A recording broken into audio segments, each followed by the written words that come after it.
Ja, dankie Here vir die voorreg om net vanoggend herinner te word daaraan dat U vir ons sorg, vir ons liefhet. Here, dat U vir ons elkeen by die naam ken, dat U ons diepste geheime ken, ons diepste skaamte, ons diepste seer, dit wat ons partykeer so skamer is, dat ons hoop niemand vind dit uit nie. Dankie dat U ons gedagtes ken, wat partykeer so krepel kan wees, teenoor onsself en teenoor ander. Dankie dat U ons ken ook wanneer ons lui is en onverantwoordelik is en dwars is. En dat U ons steeds omhels, ons steeds op U skoot optel en nog steeds in ons oor met ons praat deur die woord. En dankie dat niks verhinder ons vanoggend om U woord te luister en te ontvang nie. Daar is iets wat ons moet dink oor U wat U dalk teen ons hou nie. Ons kan U woord kan ons ontvang soos dit na ons toe kom. En dankie Here dat U woord nie na ons toe kom deur 'n predikant wat 'n boodskap het of 'n storie wat hy vertel of 'n lied wat ons sing nie, maar dat U Gees die vertaler is, die tolk is, wat in ons laat hoor wat ons nodig het om te hoor. Help ons om gewillig te wees om te luister. Help ons om 'n sagte oor te hê. En help ons om nie weerbarstig te wees nie. Help ons om dit te ontvang wat U vir ons gee. Dit bid ek in Jesus Christus se naam alleen. Amen. Ek wil jou nooi om vanoggend die Bybel oop te maak as jy ene saamgebring het by 1 Korintiërs hoofstuk 12. Ag nie 1 Korintiërs nie, 2 Korintiërs. Nou sê 1 Korintiërs. 2 Korintiërs is die vierde brief wat Paulus vir Korinte geskryf het. Onthou Korinte is die stad in Griekeland wat 2 hawens het. Hy is so op 'n skiereiland. Hy het 2 hawens, een aan elke kant van die stad. En in Korinte was daar geweldige konflik en dwarsboming en kwaadheid en ondergrawery en stryery. So Paulus is uit die gemeente uit weggejaag. Hy is onder die klippe gesteek en byna uit sy geloof uitgeslaan. So die briewe wat ons het is die eerste en die vierde brief. Die tweede en die derde brief kan ons in die teks as ons Korinte lees, kan ons agterkom daar was 'n ander brief gewees, maar dit het verlore geraak, ons het dit nie. So die Korinte briewe is vol, die eerste Korintiërsbrief is vol van eerlike woorde aan 'n gemeente wat met homself oorlog maak en met Paulus as die een wat hulle gestig het. En dan draai hy mos daar in 1 Korintiërs 13 wat hy sê in plaas van dit, hierdie stryery, in plaas van dit, die liefde. 1 Korintiërs 13, liefde is geduldig, die liefde is vriendelik. En 1 Korintiërs 14 en 15, waar dit gaan oor hoe ek my lewe inrig as 'n gelowige. En 2 Korintiërs gaan eintlik in hoofsaak oor hoe Paulus sy apostoliese gesag verdedig. Net teenoor, daar was baie onthou die Grieke as hulle kon praat en redeneer, was hulle gelukkig. Hulle het 'n sport daarvan gemaak. Jy het jou seepkus op die stadsplein neergesit en want jy het klomp goed gaan sê en dan het jy vinnige klomp toeskouers gekry. Jy kon sommer 'n kollekte ook vra. Ou mense het vir jou geldjie gegee. So daar was toe dit nou kom dat die Christelike geloof toegang kry tot Korinte, mense kom tot bekering, dis daar predikers wat opstaan, wat geskool is in retoriek en wat mooi Griekse mans is, wat uit die boeke van die modetydskrifte uitkom van daardie tyd, donker krulle oor die voorkop, sterk neus en blou oë, en as hulle preek dan die gemeente in beswyming gegaan. En Paulus het met al die goed moes deel. En daarom in 2 Korinte skryf hy eintlik om te sê dat hy is deur Jesus geroep om 'n apostel te wees. Anders as die ander broers wat in die gemeente besig is om verdeeldheid te saai. So, in hoofstuk 11 van Korinte, as jy net so sal terugblaai, hoofstuk 10 en 11, begin die gedeelte waar ons nou vandag eintlik by uitkom. Waar hy sê, dit is wat hy alles gelei het vir Christus, dit is wat hom oorgekom het. En hy sê dit op 'n interessante tipe van ironiese manier. Hy sê, kyk, ek mag nie roem nie. Ek mag nie brag nie. Maar as ek nou sou gebrag het, hier's 'n lysie goed. En julle het nou dit gehoor, maar weet, as ek nog verder moet brag en roem, hier's nog 'n lysie goed. Dis die goed wat waar die Here my gehelp het en waar ek skipbreek gelei het en dis die nagte sonder slaap en ek is klomp kere geslaan en onder die klippe gesteek en. Hy verdedig sy apostoliese gesag. En dan in hoofstuk 12 is dit nou soort van eintlik die toppunt van wat hy nou vir die gemeentes moet sê om homself te regverdig. Want hulle het gesê, ag Paulus man, volgens die tradisie is Paulus maar 'n kort persoon gewees, marerig, met 'n rye wenkbroue en 'n kortie meer. So hy was nie 'n lekker gemeentedominee nie. Die gemeente kon nie vat kry in hom nie. Hy was nie baie charmant nie. En nou verdedig hy homself. En nou sê hy in hoofstuk 12, die eerste deel, waar ons nou vandag gaan inklok, hy sê, om te roem het wel geen sin nie. Hy sê, om te roem het niks sin nie. Ek het nou hierdie klomp goed vir julle gesê, maar dit beteken niks. Maar terwyl ek dan nou moet sê wat my CV is, kom ek by gesigte en openbarings wat die Here gegee het. Ek ken 'n man wat aan Christus behoort. 14 jaar gelede is hy weggeruk tot in die 3de hemel.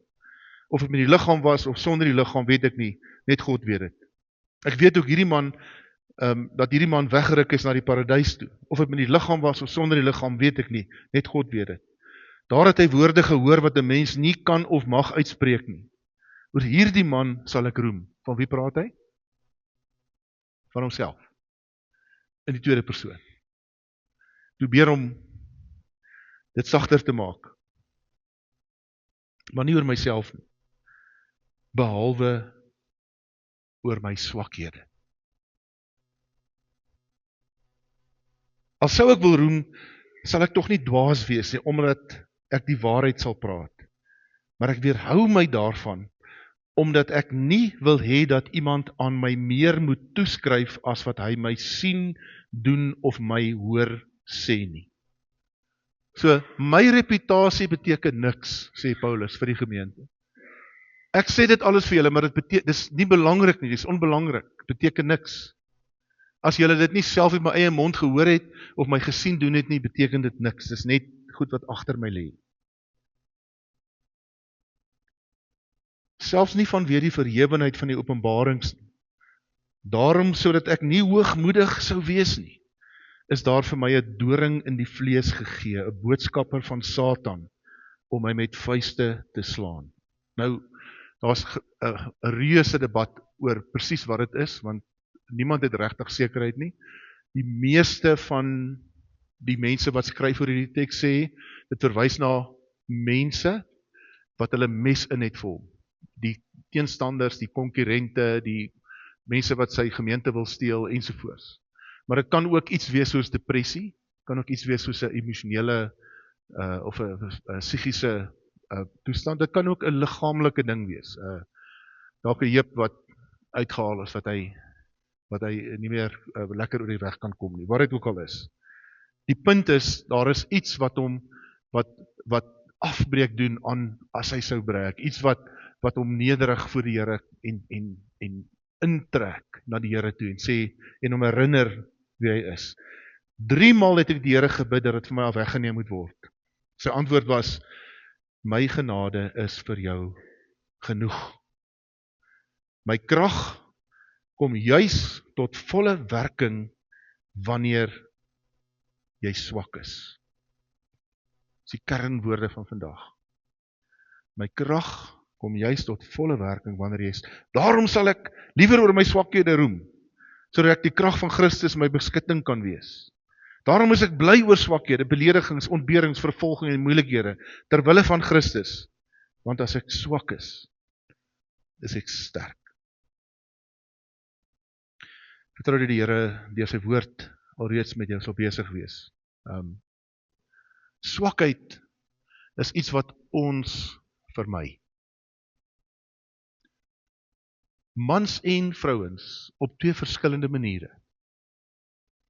Swakheid is sleg. Dit moet ten alle koste vermy word. As 'n geliefde van ons sterf, dan bid die oom ouderling, Here, ek bid dat Susan sal sterk wees. En welbedoelende, liefdevolle gaste by die begrafnis, as hulle verbystap, dan sê hulle, sterk wees vroutjie. Ons vermy dit ten alle koste. Sterk is goed, is iets wat ons graag almal wil hê. En as gevolg daarvan vermy ons en doen ons enige iets wat ons kan om ons swakhede weg te steek en dit aan onsself te ontken. Veral as ons groot mense word. Julle weet mens word 'n groot mens en dan word jy 'n volwassene. Jy's 'n groot mens op 25, as jou brein is klaar gegroei en jy's min of meer jou liggaam, hulle sê jy gaan afdraand van 25 af. Voel vir my of ek nog lekker right is, maar ek dink dis net in my gedagtes. Maar dan moet mens volwasse word. So daar's 'n verskil tussen 'n groot mens en 'n volwassene. As groot mense vermy ons of ontken ons goed wat ons laat sleg voel of goed waaroor ons skaam is of goed wat ons in misluk het of seer of swaar of trauma of iets wat met ons gebeur het, ons pak dit weg. Want dit laat ons kwesbaar voel. Meer as dit maak ons bang.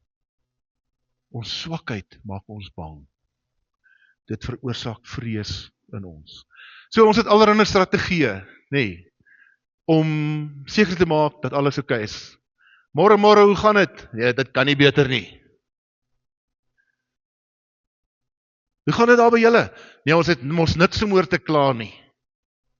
Selfs in die manier hoe ons met mekaar praat.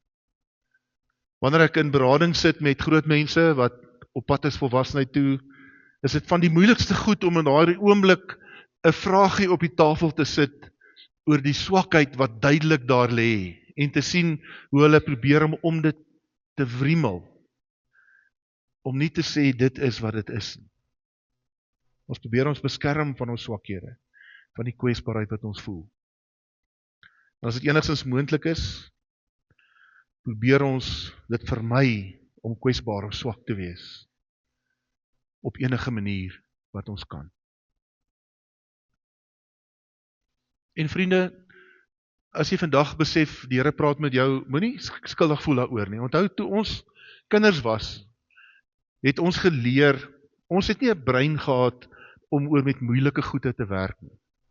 Ons brein was eenvoudig. Tussen 3-4 jaar en 11-12 jaar het die brein nie die kapasiteit om te dink oor goeders van die derde mag nie. Om te dink oor seer of oor dit nie. Ons brein werk eenvoudig dan. Ons het net die wit stof van die brein en dan van 11-12 jaar af groei die grysstof, die groot grysdeel, dan groei dit. Tot op 25 groei dit nog. So as jou jong kleinkinders vir jou sê, ouma, hoekom kan ons nie nou met die kar gaan rondry nie, want jy's nog nie groot genoeg, jy moet wag tot 25. Hoekom gee Ywes nie vir jou 'n kar as jy nog nie 25 is? Om daai rede. Hoekom vra die versekering jou duurder as jy nog nie 25 is nie? Om daai rede. Dis 'n neurologiese realiteit. So ons leer in ons kinderdae, as iets met ons gebeur wat sleg is, of as iets met ons gebeur wat swaar is, of daar's rousmart, of daar's mishandeling, of daar's verwerping, of daar's ouers wat ons nie versorg nie, en ons moet, dan pak ons dit net weg. Ons pak dit net weg. En met daai, wat ons word nie in ons adolessente jare geleer, om daai goed op te diep en daarmee te deel nie. Ons werk met dieselfde beginsel in ons grootmensjare in. En met al die verskerming en beheer en die wegkruipery wat aan die gang is, sluit ons onsself af van die lewe. En hier kom Paulus in 'n situasie waar sy uitnemendheid of sy reg om die evangelie te verkondig aangeval word, waar mense vir hom sê, jy is nie goed genoeg nie. Hier's mense wat beter is as jy, ons wil jou nie hê nie, inteendeel, kom ons gryp jou hier voor by die hek van die kerk en ons sit die stokke op jou en gooi met die klippe dat mense jou moet beskerm, dat jy half krippel hier weggaan. Kom hy en hy sê, hier's my kwesbaarheid. Ek het baie om oor te roem, maar dis nie die punt nie. Dis nie waaroor dit gaan nie. Hier is my kwesbaarheid. Hier is my menslikheid. Hier is my gebrokenheid. Hier is my kleipot wees. Ek het gelei soos Jesus, maar hier is ek in my swakheid, in my mensheid. Meer as dit, daar's iets wat julle kan sien of wat julle nie kan sien nie, wat ek aan julle bely. Hierdie probleem wat ek het, hierdie ding wat my seer maak, hierdie ding wat my angstigheid gee, dis dalk pyn, dis dalk hartseer, dis dalk depressie, ons weet nie. Hier is hierdie ding.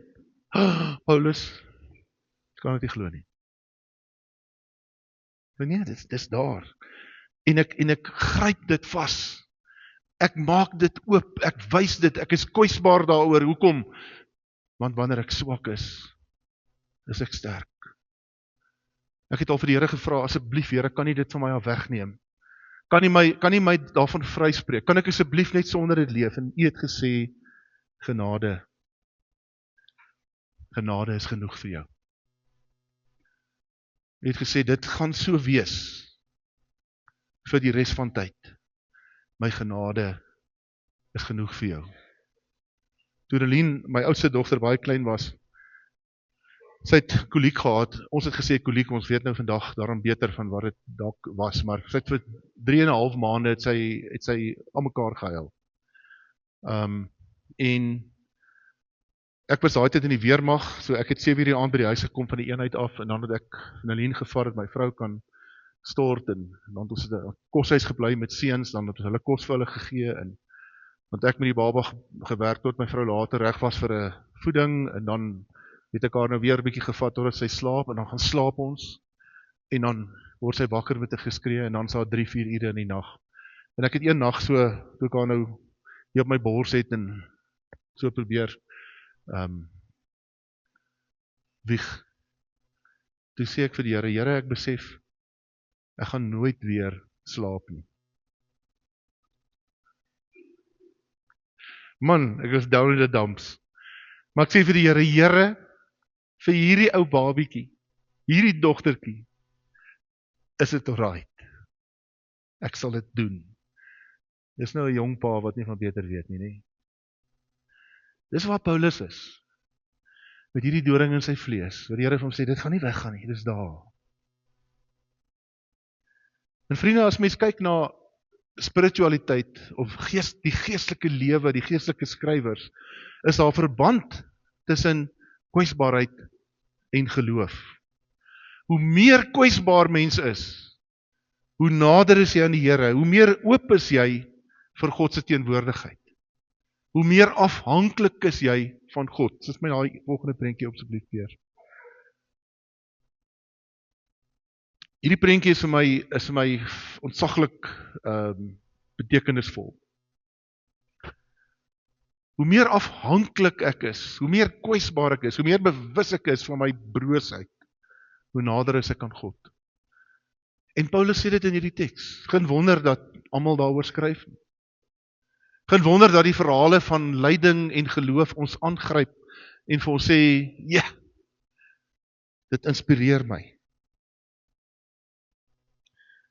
So kom ek gaan nou vanoggend, ek het al 'n klomp kere hierna verwys, kom ek gaan vanoggend en ek probeer so gou as moontlik vir jou sê, hoe werk dit prakties? Ek wil my een druk asseblief, Pierre. Ons lewe is soos 'n huisie in die bos. Dis jou lewe. Party van ons het groter huisies, ander het kleiner huisies, en soos jy ouer word, so bou jy bietjie aan in jou huisie. Dis 'n huisie waarin jy gelukkig is, wat jy jou dinge doen, en dis 'n metafoor van jou lewe. Maar ons huisie staan in 'n bos. En in die bos is daar gevaarlike diere, gevaarlike monsters, gevare, wat, soos dit gebeur, omdat ons huisie in die bos is, omdat ons leef in hierdie wêreld waarin ons leef, kom van hierdie gevaarlike gedierte soms in ons huisie in en maak marakas, maak amok. Hulle spring deur 'n venster, dis dalk 'n ouer wat dood is, dis dalk 'n siekte, dis dalk een of ander trauma, dis 'n roof of 'n familielid wat in 'n plaasmoord dood is, noem dit wat jy wil, maar daai gedrog spring deur ons venster en hardloop in ons huis, verwoes alles. En wat ons doen, is ons, in plaas daarvan om te probeer vang en om te probeer bestuur in 'n rigting, ons het dit nie geleer nie. Vat ons hom en ons gooi hom in die kelder in. Kan my nog so drukkie gee asseblief, Peer. So elke huisie het 'n kelder. En die kelder is die sleutel. Nog eenetjie, Peer, asseblief. Daar is ons huisie en die kelder. Want ons het geleer toe ons kinders was om dit so te doen, né? En niemand het ons noodwendig anders geleer nie, want ons ouers was maar stoïsyne. Hulle het nie emosie gewys nie. Of as hulle het hulle dit op 'n ander plek gaan doen. Ons het nie gehoor hoe ons pa en ma saam met ons sit en praat oor die seer wat hulle het, oor die oes wat 'n misoes was, en pa voel mislukking, en ma troos hom, en ons het nie dit gehoor nie. So al wat ons weet is, wanneer iets slegs na ons toe kom, gooi ons dit in die kelder. En wat nou gebeur met ons? Onthou ons, almal se kelder het beperkte spasie. Wat nou gebeur met ons? Nog so een drukkie asseblief, Peer. Is daar kom gedrogte in ons kelder. Stelselmatig oor tyd. Nou julle kinders moet nou mooi luister, want julle is nou op 'n plek waar julle nog nie met moeilike goed kan werk nie. Julle kan nog nie moeilike goed hanteer nie. Julle bære dit net weg. En papa en mamma gaan julle moet leer ergens om dit uit te gaan haal. Nou het ek 'n kelder vol gedrogte. Nou word ek 30, nou word ek 35. Die slim mense sê as jy 35 word, moet jy 'n skoon kelder hê, anders is jy die moeilikheid. En dan wat gebeur is, ek het al hierdie gedrogte in my kelder, en daar kom 'n rumble in the jungle. Dit raak rumoerig. Hulle raak honger. Elke keer as ek iets sleg gebeur en ek druk dit in die kelder, en is dit moeiliker om die kelder se deur toe te kry. Maar ek weet nie meer wat daarin is nie, want hulle is nou al naamloos en vuil. En dan op 'n dag voel ek, daar in die hoek van die sitkamer, is die kelderdeur besig om so te bewe. En ek prop my yskas uit, en ek sit my yskas daar, op die kelderdeur. Slaag gesig van verligting. Ja, ek het nou nie meer koue koeldrank, koue kos, ek moet elke dag winkel toe stap, 3 km, om winkelkos te kry, maar dis okay, ek sal minder lewensvreugde hê, solank ek veilig is. Hoor julle wat ek sê? Ons doen dit ook in die lewe. Ons begin goeders inkort, om druk op die kelderdeur te hou. Later gaan my stoof op. Ons eet nou net uit pakkies uit, en chippies, Simba. Want ons het nie meer 'n stoof, ons het daai stoof daar hou, maar daai kelder begin beweeg en hy roer. En die stoof in die yskas begin beweeg. En ek besef, maar ek gaan my sitkamer stel daar in die hoek moet sit, om hom toe te hou. En nou sit ek op die grond in die sitkamer, en ek kyk TV, mamma sit koerante daar, dat ek op die koerante kan sit, en daarom nie vuil word nie, want, en wat gebeur later, vriende? Soos ek stelselmatig na depressie en uitbranding toe beweeg, sit ek in die hoek van my sitkamer, alles wat ek het is op die kelderdeur, en al wat ek doen is ek kyk vir die kelderdeur, in vrees dat hy gaan oopspring, en my lewe gaan vernietig. Wanneer ons nie kwesbaar is nie, wanneer ons kelder nie gereeld skoongemaak word nie, wanneer ons hom gelos het vir tyd, op 'n stadium bars hy oop. En die ou mense het gepraat van 'n senuwee-ineenstorting. Onthou julle dit? Sy ly aan haar senuwees, dit is gewoonlik depressie gewees, of angstigheid. Vandag praat ons oor uitbranding. En ek praat uit ondervinding, julle weet mos, ek het in 2018-19 het ek 'n volledige uitbranding ervaar, sodat ek myself ingeboek het vir versorging. Te veel, te vinnig, te ver. Wonderlike dominee Jan, hy werk homself uit alle moeilikheid uit, tot die dag wat dit jou inhaal. Dan moet jy kelder skoon maak. Hoe maak ons kelder skoon? Ons kry 'n leeutemmer, of 'n monstervanger. Hulle is gewoonlik iemand soos 'n dominee, of 'n sielkundige of 'n goeie vriend, gemeentelid, ouer persoon, wat saam met my in gesprek kan wees. Ons gaan en ons druk ons hand in die kelder in en ons ruk hom daar uit en ons kyk wat het ons. En die ding skwiel en hy gil en hy gaan aan. En ons sit hom op buitekant in die trommel, in die wasbak en ons was hom en ons skrop hom en ons gee hom luispoeier.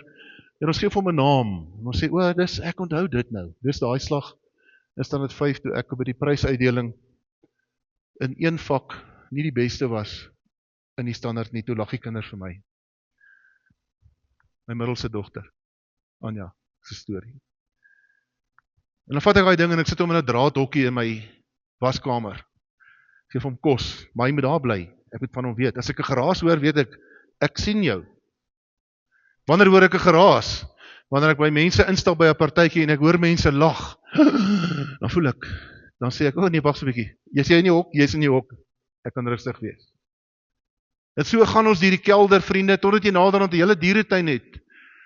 Jy kan hy goed nie weggooi nie, dis deel van jou storie, dis deel van jou lewe. Jy kan nie dit vanaf vergeet nie. Dit is daar.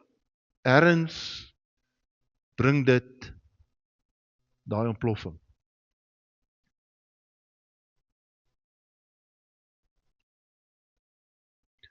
En dan soos ek 'n oop kelder het en goed daarin sit, beteken moet mens iets daarin sit vir tyd en wyl.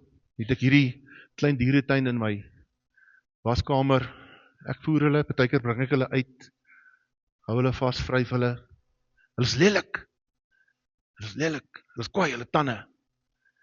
Maar ek raak gewoond aan hulle, want hulle is deel van my storie. En partykeer, as dit met my goed gaan, kan ek hulle vir langer tye laat uitkom. Want ek weet al hoe hulle klink as hulle begin moeilikheid maak. Dan sit ek hulle net terug vir 'n ruk. Dan kan hulle vir langer tyd laat uitkom en dan selfs aande voor die vuur kom lê hulle by my voete. En hulle word deel van my verdediging, van die beskerming van my lewenshuis. Want as 'n wrede roofdier of 'n gedrog kom inspring, iemand beroof my of iets, dan is hulle op hom. Hy gaan nie kelder toe nie. Hulle is op hom. Met die tande, hulle grynslag vir hom, hulle druk vir hom vas. Ek het tyd om te kom skoonmaak en in 'n hokkie te sit. En baie keer kom mense na my lewenshuis toe en hulle sê vir my, terwyl hulle saam met my tee drink in my lewenshuis se sitkamer, kom hier 'n gedrog ingestap, hulle skrik hulle boeglam en hulle sê niks nie, hulle sê vir hulle self, ek het ook sulke goed in my lewe. En nou vra hulle vir my, hoorie, sien jy daai ding? Ja, ek sien hom. Wat is dit? O nee, dis daai slag toe my pa in 'n motorongeluk dood is. Ek was te klein om regtig daaroor te deel. Ek het later in my lewe eers daarmee gedeel, maar ek het daarmee gedeel nou. Ek is dankbaar vir my pa en ek is heel. Wie, ek het ook sulke goed in my lewe, maar is in die kelder. Ek weet is daar. Hoe help jy? Hoe kan jou vrede na my toe vloei? Dis Paulus se verhaal. En vriende, ons almal loop daarmee. Almal van ons. Ons almal probeer harder. Ons werk harder. Ons verloor ons genot in die lewe. Omdat ons nie kan kwesbaar wees. Onthou dat jy word beheer deur dit wat jy nie erken nie. Kom ek sê dit weer. Jy word beheer deur dit wat jy nie erken nie. Baie eenvoudige voorbeeld, 'n boer besig is om te stroop, en hy hoor garra, garra, garra, garra, garra, en hy besef, dis die poelie heel voor regs op die bed, maar daai poelie se rad is uitgewerk, en daar's moet berings vervang word, maar hy het nie geld om dit te koop nie, maar hy sê, miskien as ek probeer om daarvan te vergeet, kom ek vertel vir myself 'n storie, kom ek sê vir myself, dis miskien net, die stroper is al oud, miskien is dit net ietsie wat raas. Wat gaan gebeur? As hy daar omgedraai het en die bed gaan af, dan breek die rad en die ketting en 3 ander radde en kettings. Omdat ons nie in daai oomblik gesê het, miskien is dit goed dat ons nou stop en dat ons nou deel met wat daar is nie. Ons word beheer deur wat jy nie erken nie. Hier is nog 'n moeiliker opmerking. Wat jy sê oor ander mense, sê jy eintlik oor en vanuit jouself. Is daar iemand wat jou irriteer? Hy staan nie die oggend op en hy sê, ek moet vir Jan vandag irriteer, dit is my lewensmissie. Hy leef net. Hy het niks met jou te doen nie. Hoekom irriteer hy jou? Want jy het seerplekke wat nie gesond is nie. Jy het monsters in jou kelder. Jy het rowe waar hy op druk. Daar is nie mense wat jou irriteer nie. Hulle is net hulle. Hulle irriteer my, omdat ek nodig het om volwasse te word op plekke in my lewe. Iemand sê vir my sê, jy weet, ek was vanoggend dorp toe, en toe trigger daai ou wat so voor my inry, trigger is deesdae nou die modewoord. Hy het my getrigger, hy het my sneller getrek, en toe verloor ek het. Hy het jou nie getrigger nie. Hy was net homself. Jy het jou getrigger. Want as goed wat jy nie wil herken, jy word beheer deur wat jy nie herken nie. Vriende, ons begrawe die verlede, maar ons begrawe dit lewendig. Begrawe dit lewendig. Nog 'n belangrike ding om te weet, as ek negatiewe emosies onderdruk, slegte gevoelens onderdruk ek emosies, goeie emosies ook. Ek kan nie negatiewe emosies onderdruk en dink dat ek 'n goeie stukkie vleis gaan geniet, of so bly gaan wees oor die oggendstond se goud in die mond, as ek dit nie doen nie. Jy kan nie kies watter emosies jy onderdruk nie. Jy onderdruk hulle almal. En jy word stelselmatig ontneem van lewensvrede. Dis deel van jou storie. Jy kan nie daarvan wegvlug nie. Jy kan net sowel oopmaak en dit erken voor die Here. Jy hoef dit vir niemand te sê nie, vir die Here te sê, te gaan sit. Hierdie goed, Here, is seer. Want vriende, genesing is 'n werklikheid. Ek praat dit my eie lewe uit. Ek praat uit hordes mense wat ek nie gesit het in gesprekke, wat ek gesien het hoe die Here daar werk. Ten spyte van my stupidheid of my onvermoë, sien ek hoe die Here werk en mense gesond maak. Psalm 56 vers 8 sê, U het my ellende raak gesien. U het my trane opgevang. U het dit opgeskryf in die boek. God vra nie van ons om nice Christene te wees nie. God sê, ek ken jou hart. Ek ken jou hart. Nog so druk jy daar by jou Peer asseblief. Psalm 139 sê die psalmdigter, deurgrond my, o God, deurgrond is om diep te ploeg. Deurgrond my hart, ondersoek my, sien my onrus raak. Kyk of ek nie op die verkeerde pad is nie, en lei my op die beproefde pad. Psalm 139. Wat sê, waar gaan ek heen om van die Here af weg te vlug? Dis wat die psalm sê. Waar gaan ek heen om van die Here af weg te vlug? Deurgrond my, Here. Kom hier en kom krap hier, kom maak oop hier. Here, ek het nooit gehuil oor hierdie ding nie. Ek loop met woede, ek het nooit hierdie woede ergens uitgespreek nie.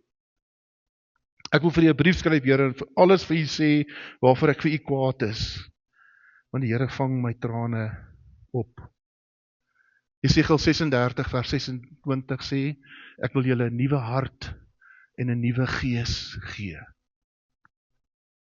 Die hart wat swaar trek, ek wil jou 'n nuwe hart gee, dis genesing is moontlik. Ek weet nie of jy geweet het nie, ek het dit onlangs eers uitgevind, dat die hart het sy eie brein.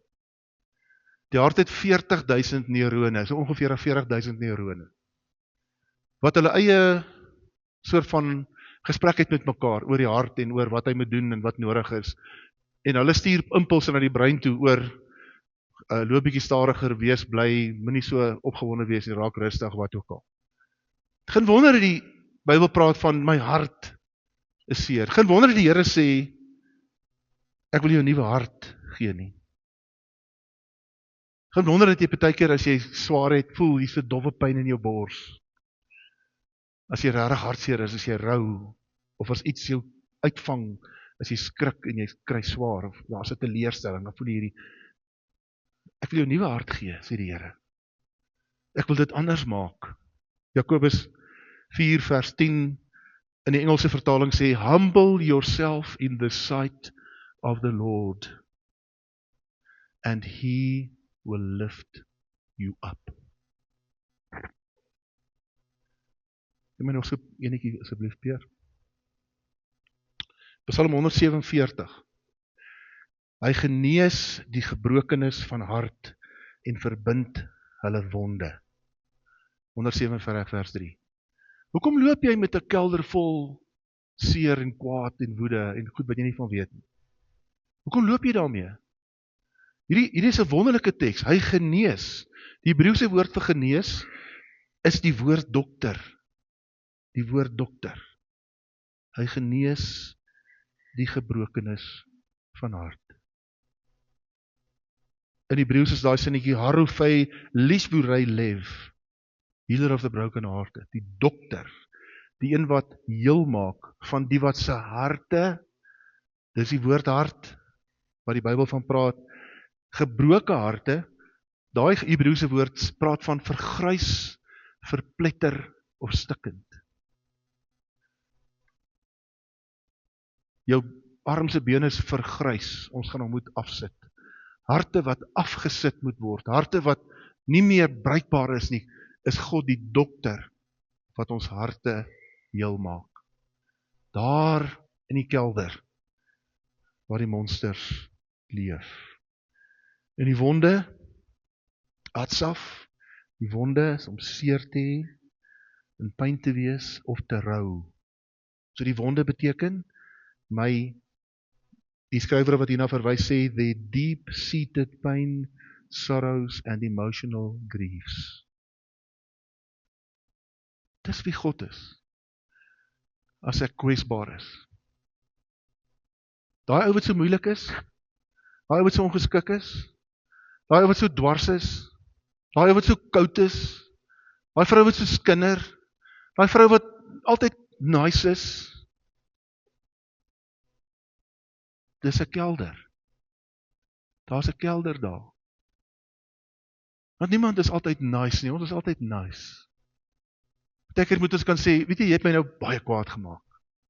Maar dan sê ons, is jy kwaad? Nee, ek sal nie kwaad, moenie worry nie. Nee, ons sal oor dit kom. Wat is daar? Luister bietjie met jou hart na ander, voor jy sommer net sê, hulle is teen my.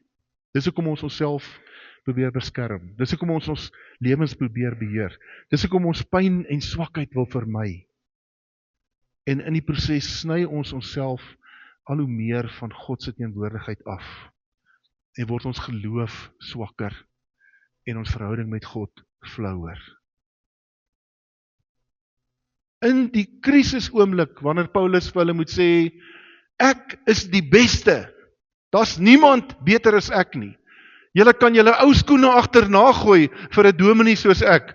Julle het my amper doodgeslaan, maar julle moet eintlik my op julle hande dra. Waar broer my? Sy kwesbaarheid. Want dis daar wanneer hy naby God is. Enetjie aan asseblief weer. Dis daar waar hy naby God is. Dis daar wat hy deur die krag van die Heilige Gees vervul word.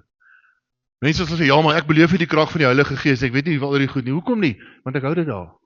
Ek hou dit daar buite. Want as dit inkom, moet ek goed sien en van goed weet en met goed deel wat ek nie verlus is en krag het nie. Ek sien nie kans daarvoor nie. So alles gaan goed. Alles gaan goed. As ek sê dit gaan sleg, dan is ek 'n mislukking, dan faal ek.